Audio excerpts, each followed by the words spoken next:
안녕하십니까. 대한연대 공동대표 장경상 세무사입니다.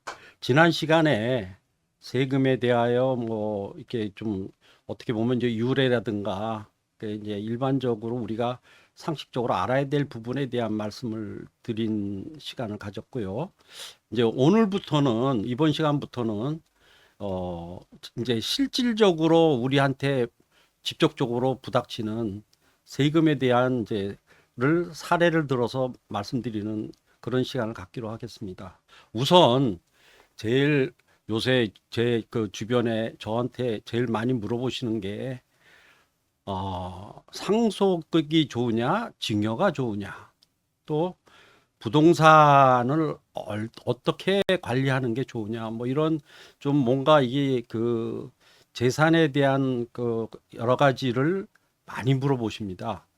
그래서 제가 지금부터는 우리가 흔히 얘기하는 실생활에서 가장 밀접한 이제 부동산에 관련된 여러 가지 세금에 대해서 말씀드리는 시간을 갖기로 하겠습니다. 우선 그 말씀드리기 전에 궁금해 하시는 것 같아서 제가 정리해 드리겠습니다. 과연 증여, 상속 어느 게 나한테 유리하냐 이렇게 물어보시는데, 증여라는 거는 살아생전에 자녀들한테 부동산이든 금융자산이든 이렇게 그 무상으로 주는 이전하는 경우를 증여라고 하고요. 상속은 내가 어떻게 보면 이제 그 하늘나라로 가는 시점에서 그 상속인들인 자녀들한테 남기는 재산을 그 어떻게 과세하느냐 하는 게 상속세입니다. 그래서 우리가 증여는 그 증여 시점에서 과세를 하고, 상속은 상속 시점에서 과세하는 그 세율은 똑같습니다. 최근에 기획재정부에서 2024년 세법 개정안을 발표했습니다. 그래서 그 증여세는 변동이 없고요.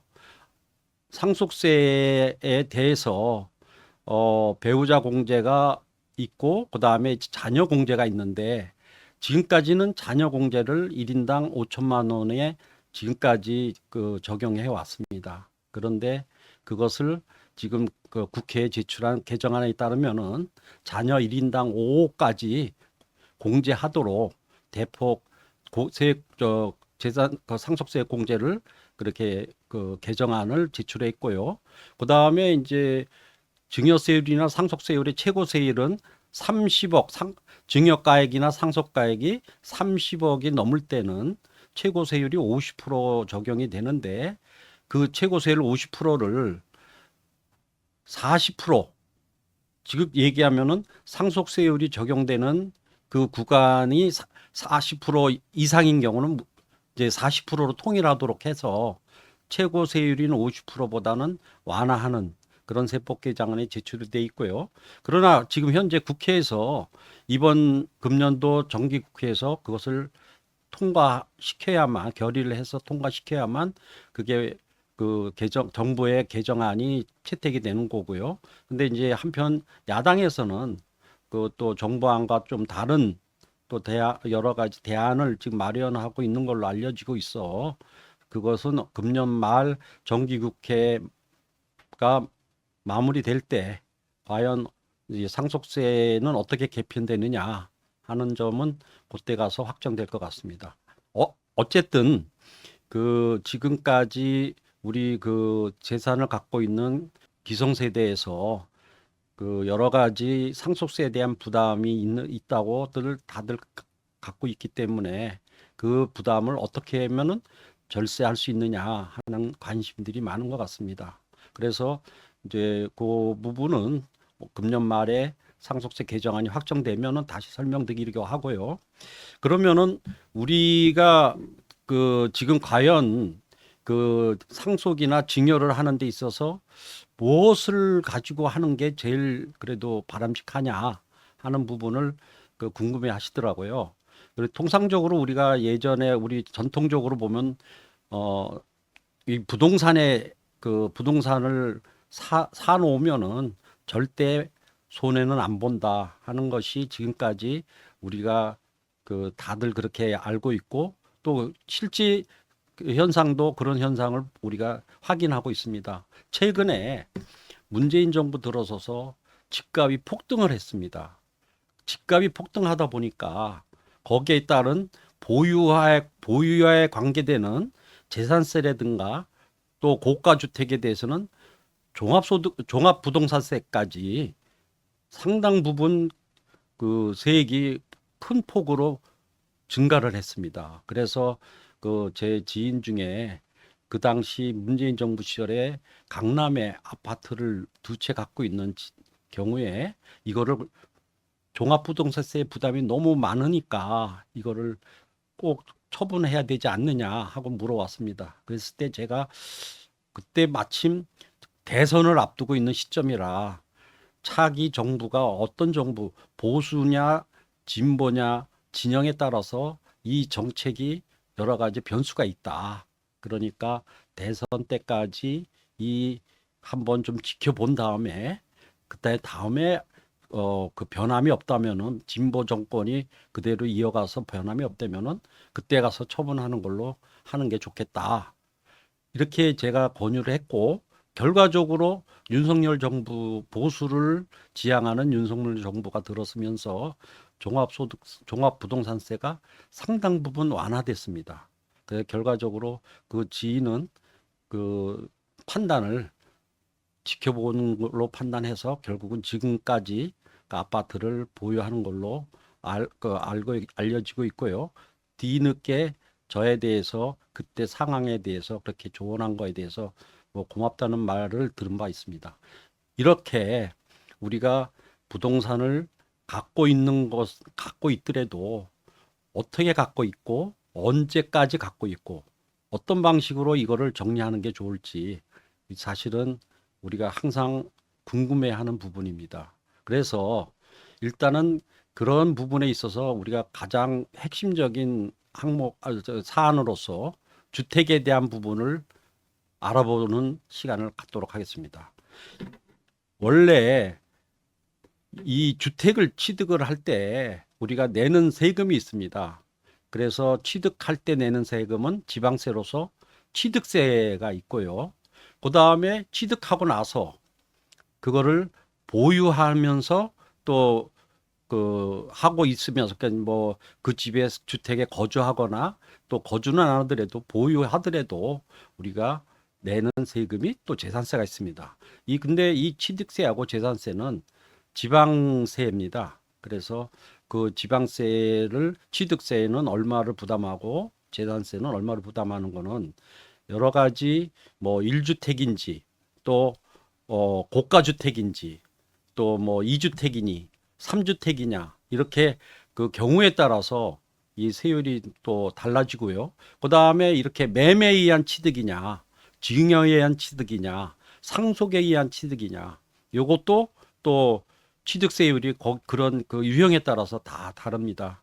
앞으로 그런 부분에 대한 거를 좀 말씀 간단하게 드리도록 하겠습니다. 일단 주택을 취득한 경우는 취득한 날로부터 60일 내에 그 등기를 그 지방자치단체한테 신고하고 등기를 하도록 그렇게 법으로 정해놨습니다. 다만 상속으로 취득한 경우는 상속 개시일, 소위 말하면 피상속인이 돌아가신 날로부터 6개월 이내에 그 주택 소재지 관할 지자체에 취득세를 신고 납부해야 되고요. 물론 취득세 신고 납부하고 나면은 바로 등기도 같이 병행하는 것이 하도록 하는 것이 맞습니다.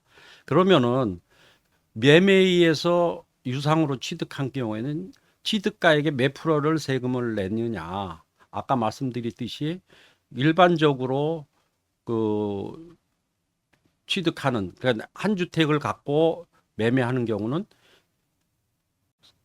1%에서 3%까지 취득세율이 적용이 됩니다.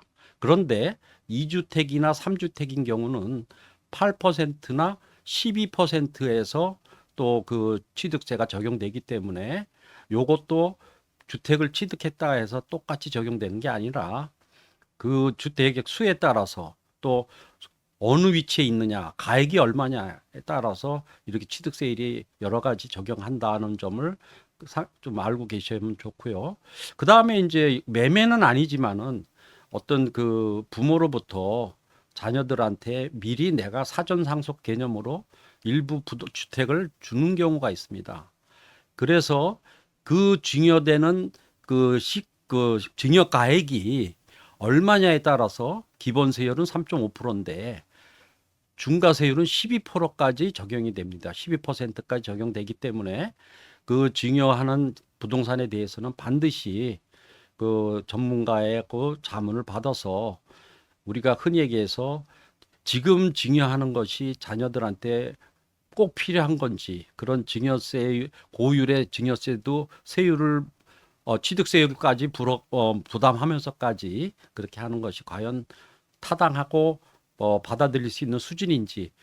그리고 이 증여세라는 거는 증여 수증자가 내는 세금입니다. 그러면 그 증여받는 그 자녀인 경우에 그런 증여세를 부담할 수 있는 능력을 갖고 있는지 이런 것도 같이 고려해야 되는 부분이기 때문에 전문가하고 꼭 상의해서 요 증여는 결정하시면 되고요.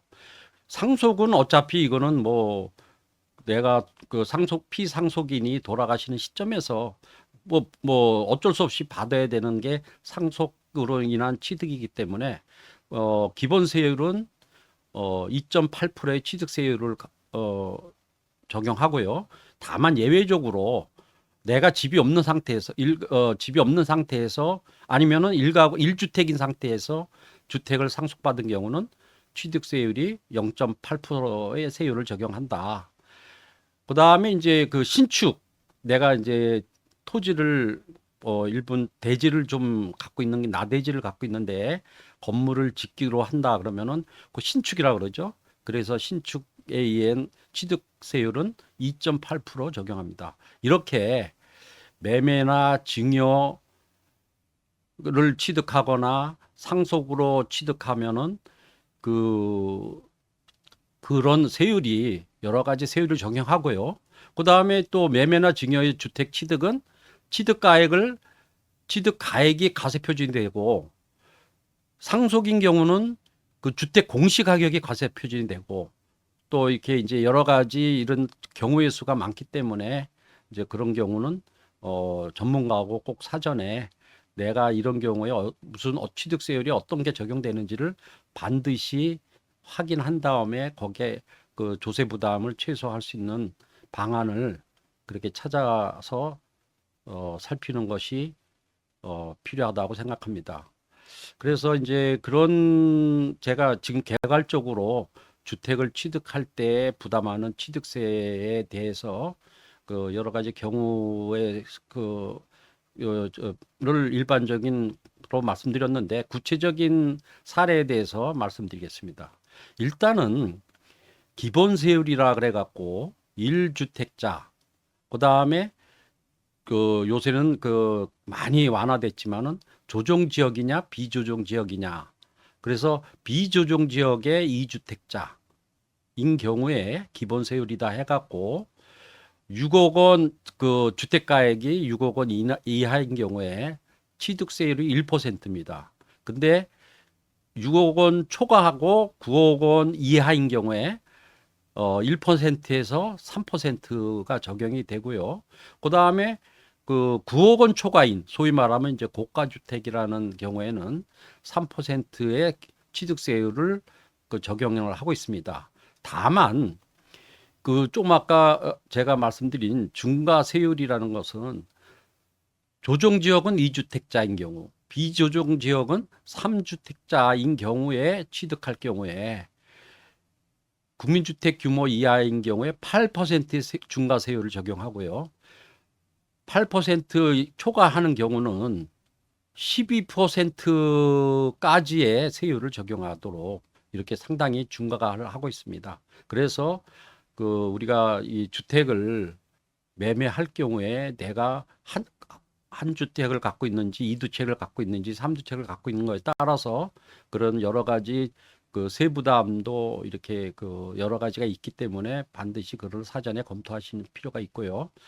그다음에 이제 그 좀 아까 사전 상속의 개념인 증여로 주택을 이제 자녀한테 뭐 줄 경우에 이제 자녀가 그러면은 그걸 취득해서 그 부담해야 되는 증여세율은 취득세율은 어떻게 되느냐?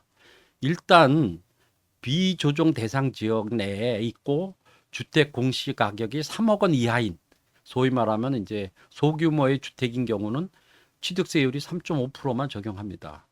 그런데 그 지금 현재 조정 대상 지역이 서울의 강남이 아마 해당이 되는데 그 강남에 소재하는 그 아파트나 주택인 경우는 아마 공시 가격이 3억 원 이상일 겁니다. 그러니까 조정 대상 지역이면서 주택 공시 가격이 3억 이상인 경우는 취득세율을 12%로 중과합니다. 여기에 물론 지방교육세하고 농특세가 있는데 이런 경우는 이제 구체적인 거는 사례가 있을 때 이제 그런 거 따져볼 수면 되고요. 그 다음에 이제 주택을 상속으로 취득한 경우에는 기본적으로는 85평방미터 소위 말하면 이제 국민주택 규모인 경우는 2.8%의 취득세율을 적용을 하는데 상속받는 사람이 1가구 1주택인 경우에는 특례세율을 적용해서 0.8%의 취득세율을 적용합니다. 물론 부동산 거래하는 데 있어서 매매계약서에는 반드시 인지를 정부 수입인지를 증서에 첨부해야 되기 때문에 거기에 따라서 인지세는 또 별도로 부과된다를 참고로 아시면 되고요. 그 다음에 이제 그 주택을 취득을 하는데 우리가 자금 출처라는 게 있죠. 그러면 이게 왜 그러냐면은 예를 들어서 뭐 어떤 사람이 주택을 취득을 했을 때 과연 그것이 무조건 정당한 어떤 소득원에 의해서 취득을 했는지 또 아니면은 그 취득 자금을 누구로부터 부모로부터 뭐 받아서 취득하는 경우에 있는지 이것은 국세청에서 그 연령대로 그 주택의 가액을 보고 그것에 대한 가액의 어떻든 소요자금의 출처가 필요하다는 기준을 정해놓고 그것을 이제 그 본인한테 취득자한테 자금 출처 조사를 하도록 그렇게 그 자체 기준을 정해놓고 있습니다. 예를 들어서 지금 30세 미만하고 그다음에 30세에서 40세 또 40세 이상 이렇게 이제 3단계로 구분을 하는데 취득자가 요 연령대에 있으면서 주택인 경우는 5천만 원까지는 조사를 안 하겠다. 그다음에 30세 이상은 1억 5천만 원. 그다음에 40세 이상은 3억 원까지는 취득에 대한 자금 출처 조사를 안 하는 그런 그 국세청 나름대로의 기준은 정해져 있습니다. 그러면은 주택은 이러는데 또 다른 재산 같은 경우에 뭐 우리가 흔히 얘기해서 재산권으로 우리가 평가할 수 있는 골프 회원권이라든가 또 무슨 여러 가지 이제 그 자동차라든가 요트라든가 뭐 이런 어떤 그 재산권을 취득한 경우에는 30세 미만은 5천만 원, 그다음에 30세 이상도 5천만 원, 그리고 40세 이상은 1억 원. 요렇게 그 취득 금액이 요런 기준에 넘어가면은 자금 출처 조사를 하도록 그 아마 그런 국세청의 내부 기준이 돼 있습니다. 그리고 재산만 취득했다 해서 취득 자금을 보는 게 아니라 우리가 흔히 얘기해서 채무도 상환을 했을 때 그 채무에 대한 상환 금액이 5천만 원을 넘는 그런 경우에 그 해당 금액에 대해서 무슨 돈으로 상환했는지 또 자금 출처 조사를 한다는 그런 점을 염두에 두시고요. 그렇게 해서 주택이나 기타 재산이나 채무 상환을 이렇게 이제 뭐 30세 미만은 5천, 30대 이상은 1억 5천, 40세 이상은 3억 5천, 3억 1억 5천 이렇게 해서 그 정해놨지만은 또 총액으로 30세 미만인 같으면 어쨌든 1억 원을 범위를 초과할 경우에는 자금 출처 조사를 한다. 이렇게 좀 참고로 하시면 되고요. 30세 이상인 경우는 2억, 그다음에 40세 이상은 4억. 이렇게 주택이나 그런 기타 재산이나 채무 상환이나 이런 어쨌든 그 재산의 변동에 대한 그런 어떤 그에 대해서 국세청에서 또 이 자금 출처를 기준을 조사하는 기준을 조사하고 있고요. 또 이 기준 한도액에 안에서라도 예를 들어서 부모로부터 어떤 계좌 이체를 통해서 증여받은 것이 확실한 것이 있다면은 이런 한도에 관계없이 또 그거는 별도로 과세 안 되는 점을 참고하시면 되겠습니다. 그 다음에 이런 어떤 안내문을 받았을 때, 아, 그래, 내가 뭐 근로소득이나 다른 어떤 금융소득, 또 무슨 사업을 해서 사업소득, 또 그 다음에 아니면 무슨 대출받은 차입금, 또 무슨 뭐 내가 그 전에 전세로 갖고 있었던 전세 보증금 같은 또 하여튼 여러 가지 재산을 그, 그 소득을 모았던 거나 재산을 처분한 거에 대해서 이제 그 아까 같은 한도액을 초과하는 거에 대한 자금 출처 소명을 요구할 때는 일단 요런 그 근거를 제시를 해야 됩니다. 그렇게 해서 이런 근거를 제시했을 때 할 때 기준은 최소한 전체 금액의 80% 이상이 소명돼야 된다는 점을 우리가 꼭 좀 유의하셔야 됩니다. 그래서 이런 부분에 대한 거 특히 차입금에 대해서는 물론 대출 받을 때 네 명의로 대출은 받았지만은 그럼 상환은 누가 하느냐? 요거는 그 사후 관리하는 대상이기 때문에 그 나중에 이자 불입이라든가 또 일부 상환 차입금을 부분적으로 상환할 때 원금 상환할 경우라든가 반드시 그 부분도 그 국세청에서 사후에 체크하고 있다 하는 점을 아시고 아까 말씀드린 대로 주택을 취득할 때 내는 취득세도 물론 바로 부담을 하고 또 그거에 대한 세금도 부담을 하는 걸로 말씀드렸고 그 다음에 또 취득할 때 그 자금도 그 좀 어느 정도 원천은 어느 정도 이렇게 확보를 해야만 이게 나중에 이런 부분에 대한 이제 시달리지 않는 점을 좀 미리 좀 염두에 두셔야 되고요. 그러면은 이제 지금까지 설명한 그러면 주택을 취득을 해서 보유하는 경우에 그럼 또 무슨 세금을 내느냐? 그랬을 때 우리가 그 2005년부터 어떤 세제가 변경이 돼 갖고 그 전에는 주택을 보유할 때 건물은 재산세만 내고 토지는 종합토지세가 과세됐으나 2005년부터는 주택은 건물과 토지를 통합해서 재산세와 종합부동산세가 과세되고 있습니다. 물론 종합부동산세는 모든 주택에 대해서 다 과세되는 건 아니고 일정 기준 이상의 금액에 초과될 경우만 과세되고 있습니다. 그래서 우리가 보유할 때 내는 재산세는 매년 6월 1일 현재 그 주택을 소유한 기준으로 해서 7월과 9월에 재산세가 각각 2분의 1씩 부과되며 물론 이제 이때 뭐 지방교육세라든가 뭐 이런 같이 붙는 세금은 별도로 하고요. 그 다음에 이제 똑같은 6월 1일 기준의 현대 주택의 보유자가 부담하는 종합부동산세에 대해서는 9억 원을 초과하는 공시가격 9억 원 초과하는 경우에 그 12월에 그 국세청에 의해서 종합부동산세가 부과됩니다. 이때 1세대가 1주택인 경우는 9억 원이 아니고 12억 원 초과할 경우만 부과하는 약간의 이제 좀 병행해서 이렇게 좀 적용하고 있고요.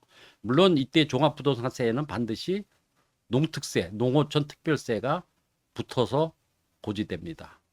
그리고 주택을 보유하면서 내가 거주를 하면은 아무 문제가 없습니다. 근데 뭐 부득이한 경우 내가 이 주택은 샀는데 거주할 수 있는 형편이 못 돼서 뭐 이렇게 다른 사람한테 타인한테 세를 주는 경우 그것을 이제 주택 임대라고 하는데 주택 임대의 경우에 내가 집 한 채 갖고 있으면서 주택 임대하는 경우는 뭐 원칙적으로는 비과세합니다. 다만 공시가격 그 주택 공시가격이 12억 원 이상을 우리가 고가주택이라고 하는데 그 고가주택인 경우는 비과세에서 제외한다 하는 점을 알고요. 그리고 요새 우리가 이제 해외 부동산에 이제 뭐 좀 좀 재산의 여유가 있는 분들은 뭐 좀 해외에도 주택을 구입하는 경우가 있는데 요런 경우는 그 1세대 1주택 비과세 적용 안 된다는 점을 또 염두에 두시고요. 그다음에 이제 고가 주택인 경우에 2주택까지는 1세대 2주택 그러니까 제가 내가 보유하는 1주택 이외의 주택이 있고 그 주택에 대한 그 임대를 했을 때 월세 수입과 관리비 수입은 과세합니다. 다만 3주택인 경우는 보증금 총액에서 3억 원을 공제한 간주 임대료도 포함된다는 점을 알아두시고요. 그 다음에 이렇게 해서 주택의 총 임대 수익 금액이 연간 2천만 원을 기준으로 해서 2천만 원 이하인 경우는 그냥 주택 임대 소득에 대한 분리과세 총세율이 15.4%입니다. 그러니까 분리과세로 과세가 종결이 되고요. 그러나 내가 다른 소득이 있는 경우에는 이런 경우는 또 이 분리과세 하는 2천만 원이 넘는 경우는 다른 소득과 합산해서 이렇게 또 그 소득세를 부담을 해야 된다는 점을 우리가 알아둘 필요가 있습니다. 자, 지금까지 우리가 주택을 취득해서 보유하는 경우에 우리가 어떤 세금을 어떻게 내고 있는지를 간략하게 알아보는 시간을 가졌습니다. 감사합니다.